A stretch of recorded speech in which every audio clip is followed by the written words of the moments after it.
진짜 옛날 어른들 말씀에 틀린 거 하나 없습니다. 한쪽이 기우는 결혼하면 안 되고 염치를 모르는 사람은 상종을 하면 안 된다는 그 말, 제가 진짜 직접 배우고 깨달았네요. 처음 남편을 알게 된 건 일 때문이었어요.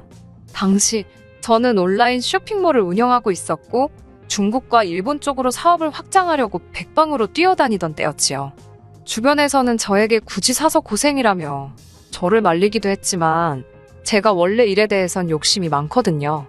결국 보다 못한 지인이 지금의 남편을 소개해주겠다 했습니다.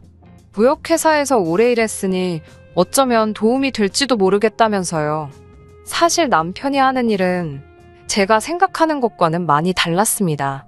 저는 처음부터 알고 있었고요. 하지만 지인의 마음 씀씀이가 너무 고마웠기에 남편을 소개받기로 했지요. 하지만 그렇게 만나게 된 남편은 정말 괜찮은 사람이었습니다. 한 번만 만나고 헤어지기엔 아쉬울 만큼이요. 이후로 남편과 저는 누가 봐도 쓸데없는 이유를 만들어내면서 연락을 하고 저녁 식사를 하고 어떻게든 자리를 만들어가며 서로를 알아갔지요. 그렇게 한 달 반쯤 지나갈 무렵 남편이 정식으로 사귀자고 하면서 연인 사이가 되었습니다. 어느 다른 연인들처럼 때로는 말다툼도 했지만 전반적으론 평범한 연애를 했어요. 게다가 저나 남편이나 이미 30대 중반을 향해 달려가고 있었기 때문에 가벼운 마음만으로 만나는 사이는 아니었습니다. 사귄 지 1년이 넘어가면서부터는 결혼에 대한 이야기도 자연스레 나눌 만큼 서로를 진지하게 생각하고 있었거든요.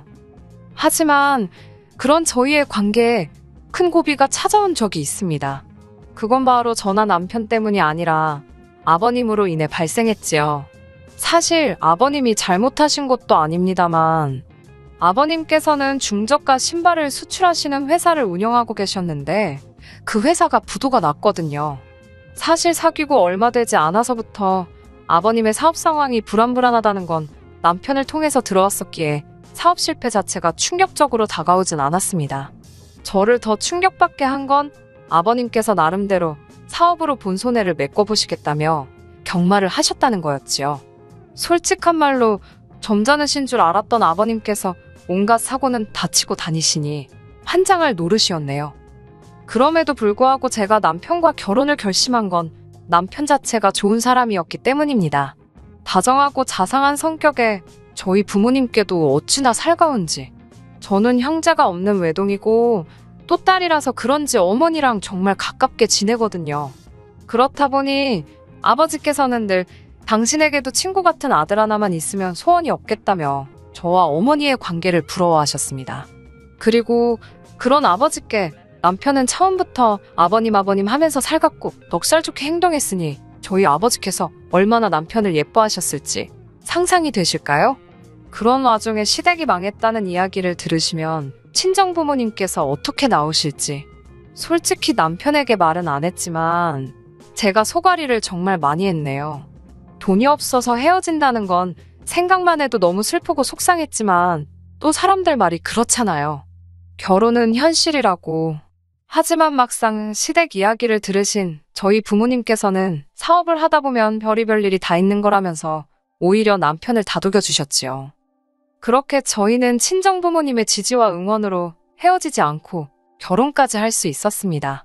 그리고 결혼식을 올릴 무렵에는 제 사업도 어느 정도 자리를 잡아가고 있었고요. 여러모로 경사가 많았습니다. 게다가 친정아버지께서는 저희더러 일단 당신이 소유하고 있는 40평대 아파트에 들어와 살 수 있게 해주셨어요. 이후로 저는 제 사업을 확장해 나가는 데 집중했고 남편 역시 비록 저만큼은 아니었지만 다니는 회사에서 승진도 하고 그렇게 저희는 비교적 안정적인 생활을 꾸려나가고 있었습니다. 그런 남편과 문제가 생기기 시작한 건 절 대하는 시부모님의 태도가 달라지면서부터입니다. 그전까지는 그래도 어머님이나 아버님께서 저를 좀 어려워하시고 어느 정도 선을 지켜주시던 분들이셨어요. 솔직히 말씀드릴게요. 제가 사업을 하다 보니까 어버이날이나 명절에도 여러 가지 이유로 자리를 비울 수 없을 때가 종종 생깁니다. 그럴 때는 명절 음식이라던가 제가 며느리로서 해야 할 몫을 못한다는 생각에 죄송스러워서 용돈을 넉넉히 드리곤 했지요.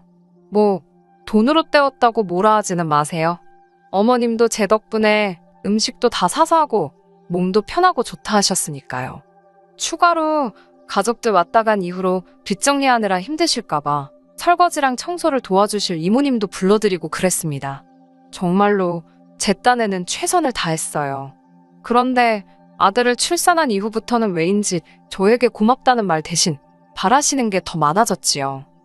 출산 후 아이를 봐주신다는 핑계로 시어머니께서는 연락도 없이 저희 집에 오기 시작하셨습니다. 당시 저희 집에는 아이를 봐주시는 이모님이 이미 계셨기 때문에 어머님은 오지 않으셔도 됐는데 말이지요. 항상 하시는 말씀이 눈에 넣어도 아프지 않은 당신 손잡으러 오시는 거라고 저더러 신경 쓸 거 없다고 하셨지만 시어머니가 오시는데 신경 안 쓸 며느리가 세상 천지 어디 있겠어요. 그리고 문제는 어머님이 오셔서는 아이 봐주시는 이모님을 무슨 당신 수발 들어주는 사람이라 착각을 하셨는지 하대를 하셨던 모양이에요. 며느리인 제가 월급을 주니 이 정도는 시켜도 되는 거 아니냐 하시면서 당신 잔심부름을 시키시더랍니다. 심지어 한 번은 점심때 오셔서는 뜬금없이 콩국수가 드시고 싶다며 콩물을 직접 만들라고 하셨다는데 이모님이 얼마나 당황스럽고 화가 나셨겠어요. 결국 이모님이 관둔다 어쩐다 하시는데 정말 죄송스럽더라고요. 솔직히 믿을 만한 이모님 구하는 게 쉬운 일이 아니잖아요. 인기 많으신 분들은 대기를 걸어도 될까 말까한 상황인데 말이에요. 결국 어머님 덕분에 한 달에 50만 원씩 더 드리고 쉬는 날도 하루 더 드리는 조건으로 이모님을 붙잡을 수 있었습니다. 이모님을 자르고 아예 어머님께 손자를 봐달라고 부탁을 드리는 것도 제가 생각을 안 해본 건 아니지요. 하지만 저희 어머님이요. 손자 보고 싶어서 저희 집에 오시는 거라 했지만 실상은 그게 아니었습니다. 언젠가부터 걸핏하면 당신이 사시는 집은 좁고 바로 앞에 또 다른 아파트가 있어서 경관도 없고 답답하다는 말을 입에 달고 다니셨어요. 그러면서 몇 번 합가 이야기를 꺼내기도 하셨고요.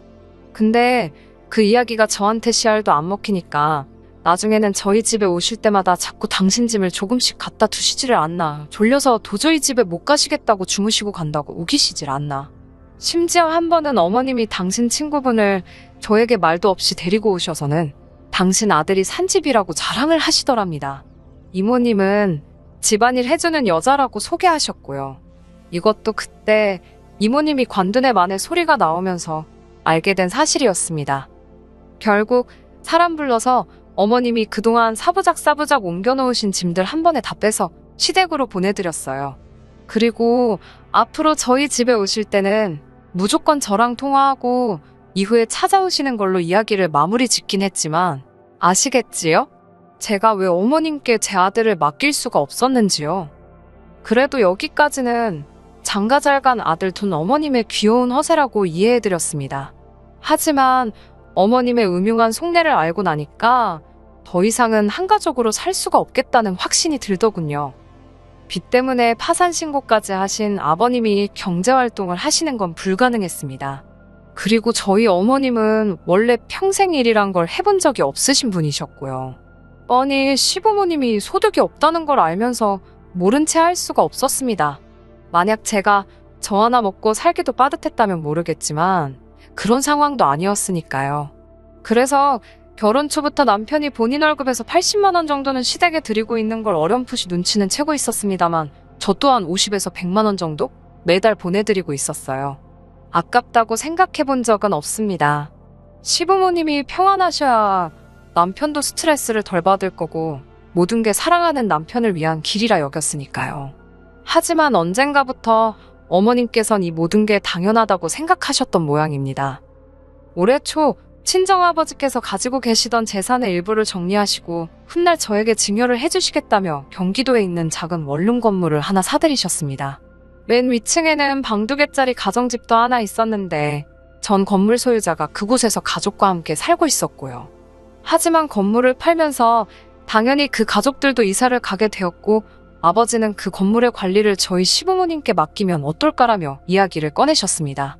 건물 관리라 해봤자 사실 실질적인 치안이나 보안 문제는 경비업체가 하고 있었고 청소하러 오는 회사도 따로 있었기 때문에 시부모님께서 고생하실 일은 전혀 없었거든요. 그러니까 요즘 젊은 사람들 말로 치자면 꿀 같은 아르바이트였지요. 저는 친정아버지의 배려에 너무 감사했고 시부모님도 좋아하실 거라는 확신이 있었습니다. 하지만 제 이야기를 들으신 어머님 아버님께서 보여주신 반응은 제 예상과는 너무나 달랐어요. 어머님께서는 질색을 하시며 당신이 서울을 떠나 어떻게 사냐고 하셨습니다. 아버님께서도 지금 당신더러 사돈 내 건물 경비나 하라는 거냐며 몹시 기분 상해 하시더라고요. 아니, 솔직히 경비가 나쁜 직업인가요? 아무 일도 안 하고 계시는 아버님께서 경비가 어쩌고저쩌고 불평을 늘어놓으시는 모습을 보고 있자니 며느리로서 이런 말 뭐하지만 지금 찬밥 더운 밥 가리실 땐가 싶었습니다. 언제까지 사장님 소리에 취해서 사실 건가? 아버님이 안쓰럽고 동시에 갑갑했고요. 그런 와중에 아버님께선 계속해서 당신 알기를 뭐로 아는 거냐며 화를 주체를 못하고 계셨고 그런 아버님께 다시 한번 정중히 설명을 드렸습니다. 하루에 한두 번 건물 안팎으로 어디 부서지거나 망가진 게 있는지만 봐주시면 된다고요. 건물 앞에 서 계시라는 것도 아니라고 정말 쉬운 일이라고 해도 그렇게 쉬우면 니나 하라는 소리나 들었네요.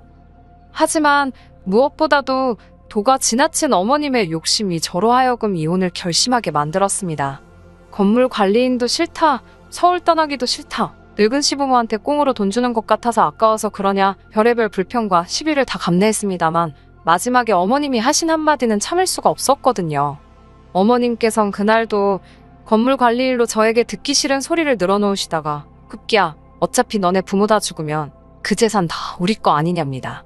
그러면서 그러니까 저희 부모님더러 늙은 당신들 부려먹을 궁리하지 마시고 그 돈 미리 좀 나눠 쓰자 그러라더군요. 어처구니가 없는 정도가 아니라 속에서 화가 솟구쳤어요. 어머님께선 제 굳어버린 표정을 보셨는지 웃자고 하는 소리라고 수습을 하시려 들긴 했지만 이미 쏟아진 물바가지를 주워 담을 수 있나요? 제가 어머님께 그게 왜 우리 재산이냐고 따졌습니다. 주셔도 저희 부모님이 저한테 주시는 거잖아요.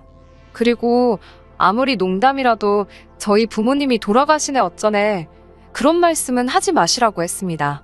저는 그 재산 안 받아도 좋으니까 친정부모님이 오래오래 건강하게 사셨으면 좋겠다고요.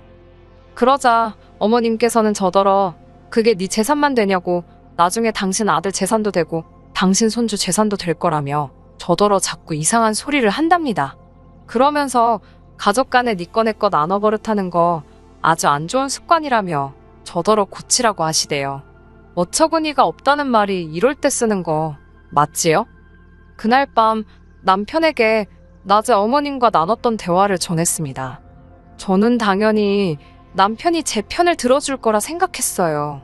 일단 상식적으로 어머님 말씀은 말이 안 되었고 둘째로 평소에도 논리적이고 옳고 그름을 잘 따지는 남편의 성격을 잘 알고 있었으니까요. 하지만 남편의 반응은 정말 뜻밖이었습니다. 남편은 아무래도 시부모님께서 사업이 망한 이후로 자격지심이 생기셨는지 예전보다 더 돈에 집착을 하시게 된 것 같다면서도 저한테 왜 자꾸 시부모님을 돈으로 자극하냐 했습니다. 시부모님께서 기어이 돈 때문에 며느리한테 굽신거리는 걸 봐야겠냐면서요. 황당하고 어이가 없었지요. 그게 도대체 무슨 소리냐니까. 어차피 자식으로서 드려야 되는 돈이면 기왕 드리는 거 기분 좋게 드리면 얼마나 좋냐입니다. 꼭 그렇게 건물에 와서 관리를 하셔라 어째라 저째라 조건을 달아야겠냐고요.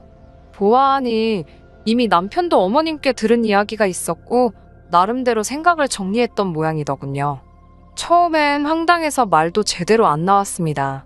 하지만 생각할수록 남편 말도 괘씸하더라고요. 제가 남편에게 내가 시부모님 용돈 드리는 게 왜 당연한 거냐고 물었습니다.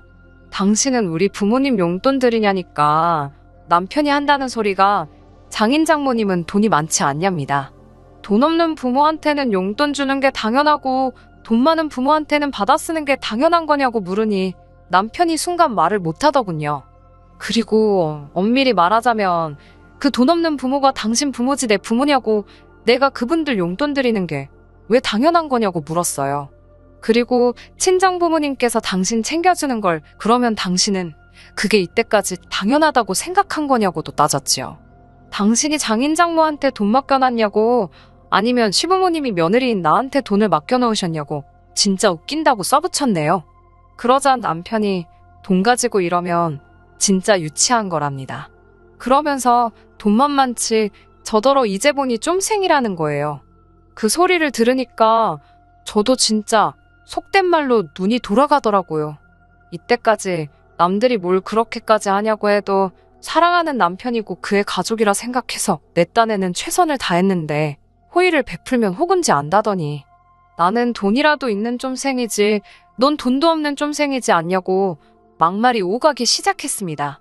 그러다 이혼하자는 소리가 나오니까 이혼하자입니다. 그러면서 제 아들을 인질로 삼더군요. 이혼하면 2번 다시 아들은 못 볼 줄 알라나요. 알겠다고 했습니다.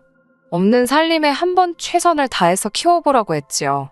솔직히 아들을 안 보고 산다는 건 상상도 할 수 없었지만 아들이 물건도 아니고 뭐 지가 안 보여준다고 그러면 제가 못 보나요?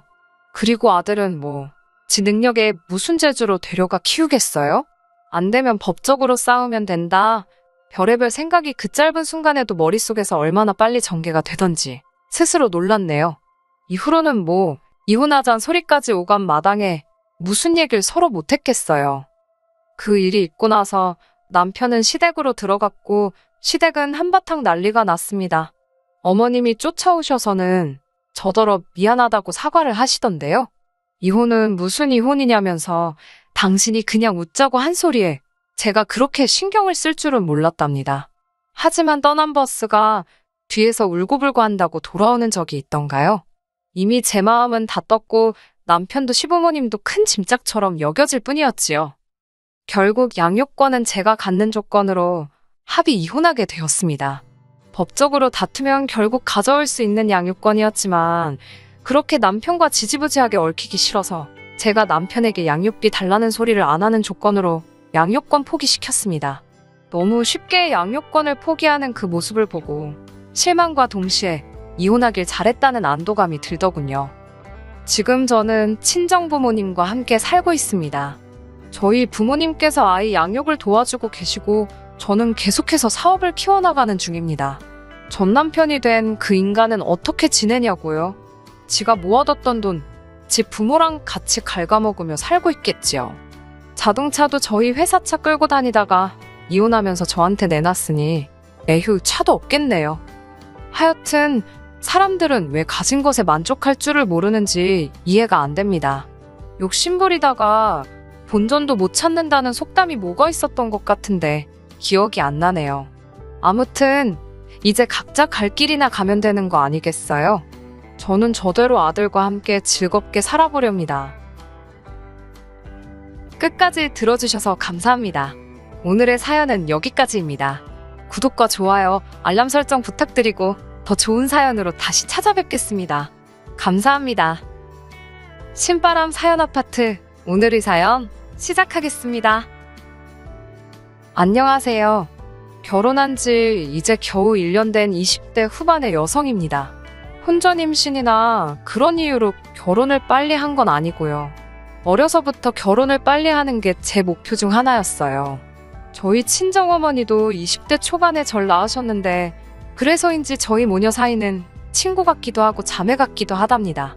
저도 이러한 관계가 너무 좋고요. 훗날 제 딸하고도 지금의 어머니랑 저희 관계처럼 잘 지내고 싶었고 그러기 위해서는 빨리 결혼을 해야 한다고 생각했어요.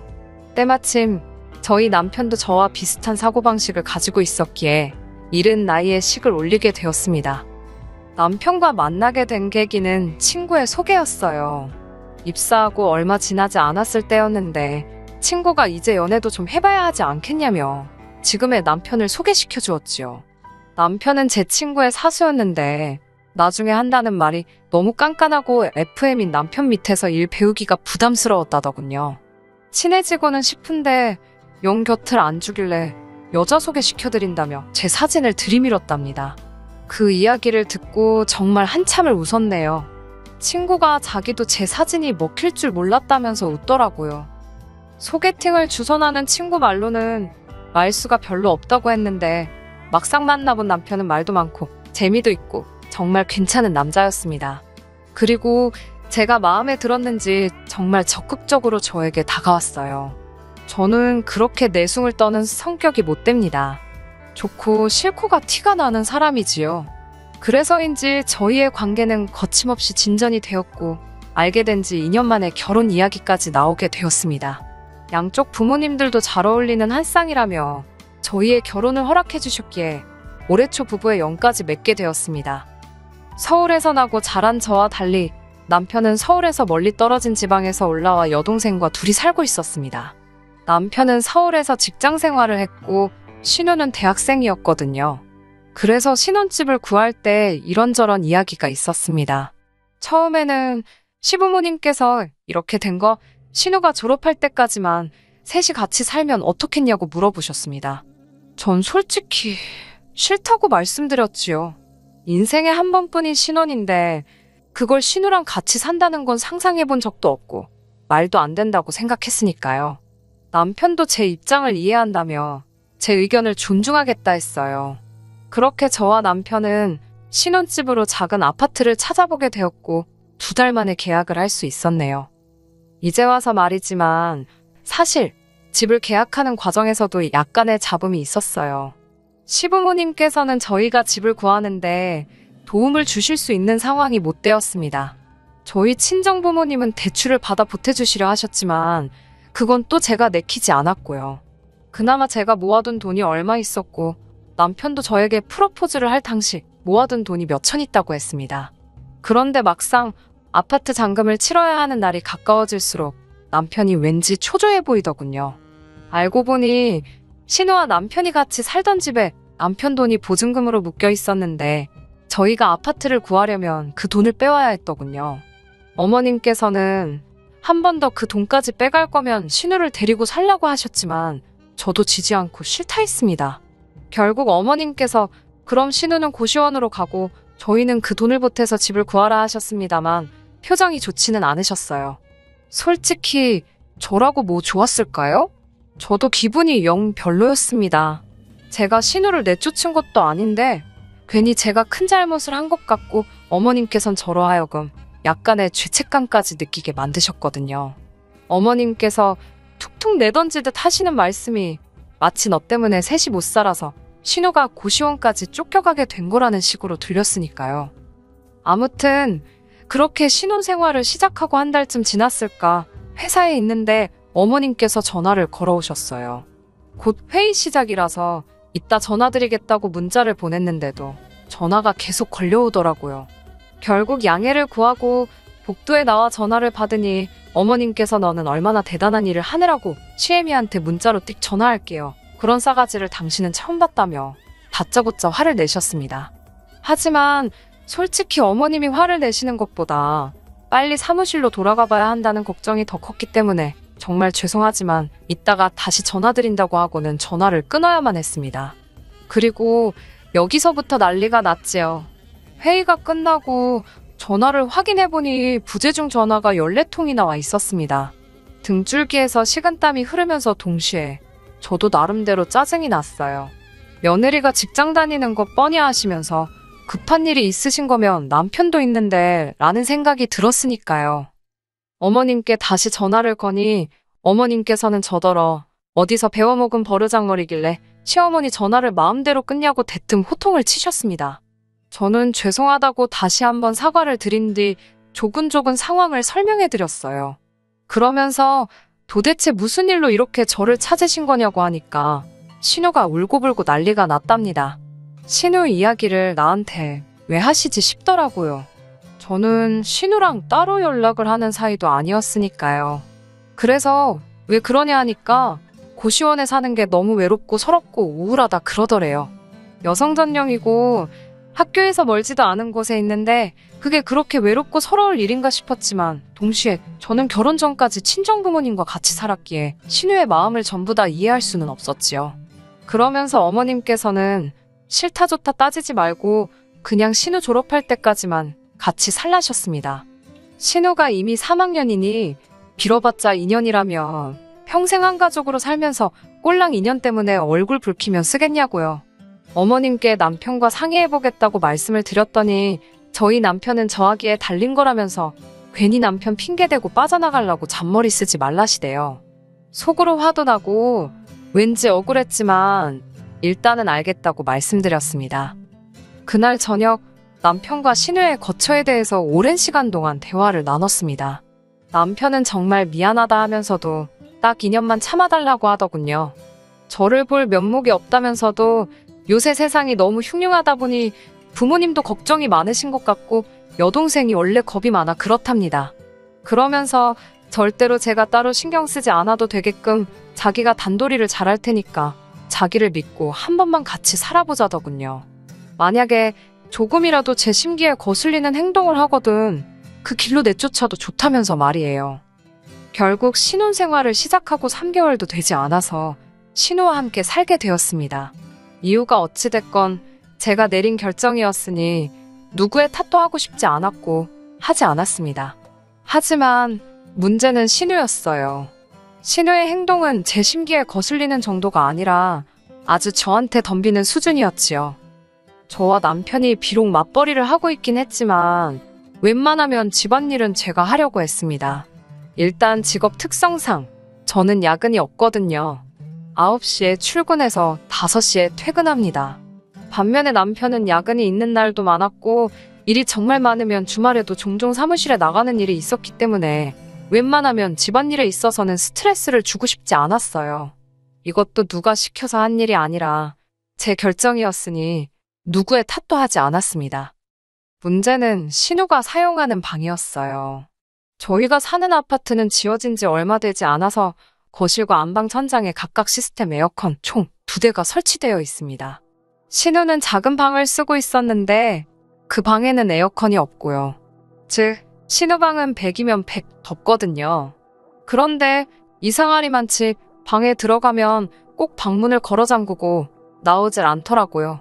외출할 때도 방문을 꼭 잠그고요. 이것도 사실 저희랑 살게 되면서 자기가 멋대로 설치한 건데 아무래도 제가 불편해서 그럴 수도 있고 저한테 보여주고 싶지 않은 게 있을 수도 있고 그래서 저도 굳이 걸고 넘어지진 않았어요. 그렇게 같이 산 지 겨우 2주쯤 됐을 무렵이었습니다. 신우가 쓰는 방 앞을 지나가는데 찌릿하게 시큼하고 비위상하는 냄새가 나더군요. 직감적으로 뭔가 방에서 썩고 있다는 생각이 들었지요. 마음 같아선 당장이라도 열어보고 싶었지만 예의가 아닌 것 같아서 신우나 남편 둘 중에 한 명이 돌아올 때까지 기다렸어요. 적어도 지 오빠가 열어보면 별소린 안 하겠지. 하더라도 적당히 하고 말겠지. 뭐 그런 계산이었지요. 하지만 냄새가 난다는 걸 인지하고 나니까 그 냄새를 맡으며 시간을 보내는 것 그 자체가 고역이더군요. 아무튼 그렇게 한 3시간쯤 흘렀을까 어쩐 일인지 남편과 신우가 같이 들어왔습니다. 요 앞 편의점에서 만났다면서요. 신우 손을 보니 편의점 봉다리 안으로 컵라면에 뭐에 잔뜩 보이더군요. 말이 나와서 말이지만 저희 신우가 식탐이 좀 있어요. 행여나 먹는 걸로 서운케 한다는 소리가 나올까봐 집에는 늘 음식을 떨어지지 않게 준비해두는 편입니다. 하지만 저와 신우의 식성이 많이 다르다 보니 신우가 간식을 따로 사다 먹는 눈치였어요. 사다 먹을 수 있지요. 자기 돈으로 사다 먹는다는데 제가 뭐라고 하겠어요? 하지만 한 집에 살면서 신우는 말이라도 같이 먹을래요? 혹은 한 입 먹어봐요 같은 소리를 절대로 안 했습니다. 솔직히 제가 뭐 치킨 사 먹을 돈이 없어서 기분이 나쁜 거겠어요? 좀 치사하다 생각은 들더군요. 그래놓고 제가 뭐 하나 사다 놓으면 그건 또 귀신같이 찾아 먹습니다. 그래놓곤 꼭 오빠가 사다 놓은 줄 알았다면서요. 참 얌체 같지요? 아무튼 제가 남편한테 신우방에서 이상한 냄새가 난다고 했습니다. 그러자 남편이 당혹스러운 표정으로 자기는 잘 모르겠답니다. 그래서 아니라고 냄새 난다고 제가 다시 한번 말했지만 남편은 계속 모르겠다는 거예요. 답답한 제가 신우와 남편에게 방문 좀 열어보라 했습니다. 그러자 신우가 싫다고 절대로 안 된다고 생난리를 치더라고요. 신우의 과격한 반응을 보니까 진짜 당장이라도 열어봐야겠다는 확신이 들었습니다. 저는 남편에게 내 심기에 거슬리면 내보내겠다고 한 말 기억하냐고, 지금 나 너무 불편하다고, 그러니까 빨리 방문 열라고 소리를 질렀습니다. 그러자 남편이 신우더러 열어 라고 짧게 한마디 하더라고요. 그제서야 신우도 군소리 없이 하지만 얼굴은 죽상이 되어서는 방문을 열어주더군요. 방 안은 정말이지 기가 차대요. 생각해보니 그동안 음식을 사갖고 들어가는 건 몇 번 봤는데 재활용할 땐 안 보여서 저는 나름대로 신우가 남사스럽고 창피해서 학교 갈 때 들고 나가서 어디다 버리나 그런 생각만 잠깐 했었거든요. 설마 그걸 다 방 안에 쌓아뒀을 거라고는 상상도 못했고요. 진짜 방구석이 무슨 돼지우리도 아니고 무엇보다도 제가 당혹스러웠던 건 그 광경을 보고도 침착한 남편의 반응이었지요. 남편이 깊은 한숨을 내쉬면서도 너무 자연스럽게 신우방을 치우기 시작하더라고요. 문득 이게 처음이 아닐 수도 있겠다는 생각이 들 정도로 말해요. 청소를 하고 있던 남편을 안방으로 끌고 가 당장 신우 내보내라고 했습니다. 남편은 곤란한 표정을 지으면서도 약속은 약속이니까라며 알겠다고 했습니다. 대신 며칠만 시간을 달라더군요. 신우도 어쨌든 방도 알아봐야 하고 돈도 마련해야 할 것 아니냐면서요. 만약 남편이 그러지 말고 그냥 참고 살자거나 우리가 챙겨주면 된다 소리를 했으면 정말 속된 말로 머리 뚜껑이 열렸을 겁니다. 하지만 다행히 남편은 저와의 약속을 존중해 주었고 그렇기에 저도 화를 한 번은 억누를 수 있었네요. 그렇게 다음날 평소처럼 회사에 출근해서 일을 하는데 어머님께 전화가 걸려왔습니다. 순간 어제 일 때문에 전화를 하셨구나 싶어서 사무실 밖으로 나가 전화를 받았지요. 아니나 다를까 어머님께서는 신우가 쫓겨나게 생겼다며 울고짜고 난리라는데 이게 무슨 소리냐고 호통을 치셨습니다. 얼마나 고함을 치시던지 지나가던 사람이 다 들을 만큼 큰 소리였지요. 저는 무슨 일이 있었는지 이야기는 들으셨냐고 하니까 다 들었답니다. 제가 먹는 걸로 하도 눈치를 줘서 신우가 저희랑 식사를 하면 체할 것 같았다네요. 그래서 자기 딴에는 제 눈치를 본답시고 방에서 식사를 해결한 거라며 그런데 그걸 빌미로 제가 자기를 쫓아내려 한다고 어머님께 서럽다고 울고불고 난리를 쳤다더군요. 황당하고 어이가 없었습니다. 앞뒤 다 잘라먹고 지가 하고 싶은 이야기에 허무맹랑한 살을 붙였더라고요. 어머님께 아드님 그러니까 남편하고는 이야기를 해보셨냐고 물었습니다. 그러자 다 하셨답니다. 그러면서 당신 뱃속으로 낳은 자식이고 신우랑 피를 나눈 형제인데 제 편들게 생겼냐입니다. 그러면서 저더러 툭하면 지 남편 뒤에 숨어서 남편을 조종하려 든다며 아주 못돼먹은 버르장머리라네요. 어처구니가 없었지요. 신우가 거짓말한 것도 화가 나는데 팔은 안으로 굽는다더니 남편에 대한 실망감이 너무 컸습니다. 저는 어머님께 도대체 뭘 어떻게 아시는지 모르겠지만 제가 남편이랑 다시 이야기해볼 거고 신우는 내보내겠다고 말했네요. 그리고는 전화를 끊어버렸어요. 끓어오르는 화를 주체할 수가 없어서 회사에는 반차를 내고 먼저 집으로 들어왔습니다. 그런데 집에 들어왔다가 기겁을 했네요.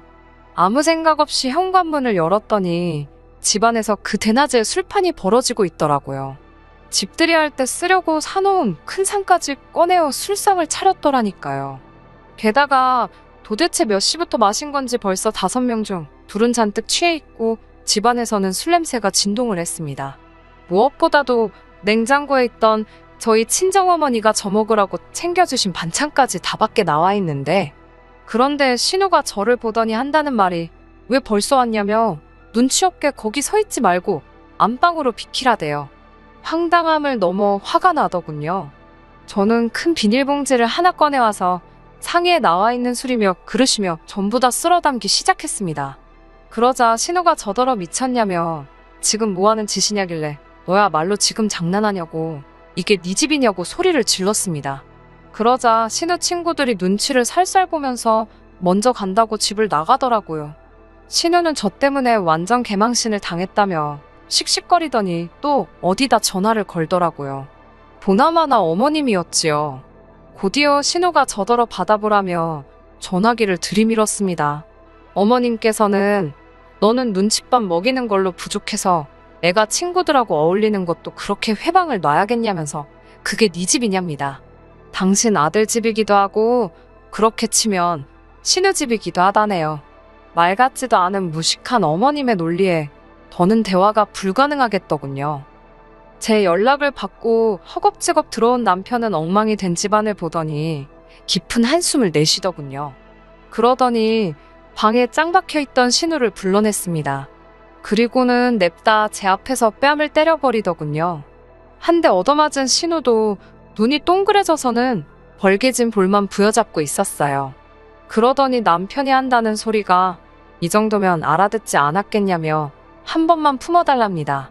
자기랑 결혼했으면 신우랑도 한 가족이니까 사랑으로 이해해달라나요? 앞으로도 무슨 일이 있으면 이렇게 자기가 혼쭐을 내주겠다고요. 그러니까 앞으로도 무슨 일이 있으면 이렇게 생쇼를 하겠다는 뜻이구나. 제 귀에는 그렇게 들렸습니다. 저는 남편한테 됐다고 신우가 당신한테 뺨 한 대 맞았다고 나한테 좋은 게 뭐가 있냐고 그랬습니다. 당신이 신우한테 때린다고 내 스트레스가 어디 날아가는 것도 아니지 않냐고요. 나는 아예 신우 꼴이 보기가 싫은 거니까 신우를 내보내든지 아니면 둘이 같이 나가라 했습니다. 안 그러면 나도 내 친정 식구들 여기로 다 불러서 같이 살자 하겠다고요. 제가 한다면 하는 성격인 걸 알아서인지 남편은 풀죽은 얼굴을 하면서도 결국은 알겠다며 방 밖으로 나가 신우에게 짐 싸라고 하더군요. 신우는 그제서야 오빠 여자에 환장한 거냐며 지금 저런 여자 때문에 동생인 자기를 내쫓냐고 발악을 하더군요. 역시나 뺨 한 대 얻어맞았다고 기죽을 지지배가 아닌 거 진작에 알고는 있었지만 결국 신우는 집에서 나가기로 했고 어머님께서는 난리가 났습니다. 윗사람이 돼서는 그 정도 참을성도 없어서 나중에 애 낳아서 어떻게 키우겠냐입니다. 저는 제 딸 신우처럼 안 키울 거라니까 어머님이 지금 당신이 딸 잘못 키웠다는 소리가 하고 싶어서 그러는 거냐고 또 소리를 지르시고 그런 어머님께 신우 행동이 개차반이라는 걸 알고는 계시다 보다고 받아치니 또 뭐라 하시고 이후로 지금까지 벌써 반년이 넘어가고 있습니다. 시부모님하고는 거의 연을 끊다시피 했어요. 가족 행사나 명절에는 남편 혼자 다녀왔고요. 어머님께서는 이 집의 요물, 그러니까 제가 들어와서 집안이 쑥대밭이 되었다고 하시고 전 뭐 솔직히 편해요. 이혼해도 그만 안 해도 그만이다 싶고요. 사실 남편이 앞으로는 시댁과 저를 철저히 분리시키겠다고 했기에 한번 속는 셈 치고 지켜보는 중입니다. 아참, 신우는 어떻게 되었냐고요? 이후로 다시 고시원으로 갔었는데 거기서 또 너무 더럽게 쓴다고 민원이 들어와서 고시원에서 쫓겨났어요. 결국 시댁에서 대출받아서 어디 원룸 얻어준 것 같던데 어휴, 그 원룸 주인이 누군지는 몰라도 벌써부터 불쌍해 죽겠네요. 집어릇 개주겠어요? 거기도 모르긴 몰라도 개판이겠지요. 뭐 하긴 뭐가 걱정이겠어요? 어머님이 쫓아가서 사랑으로 품어주고 이해해주시면 되지요. 그쵸? 끝까지 들어주셔서 감사합니다. 오늘의 사연은 여기까지입니다. 구독과 좋아요, 알람 설정 부탁드리고 더 좋은 사연으로 다시 찾아뵙겠습니다. 감사합니다.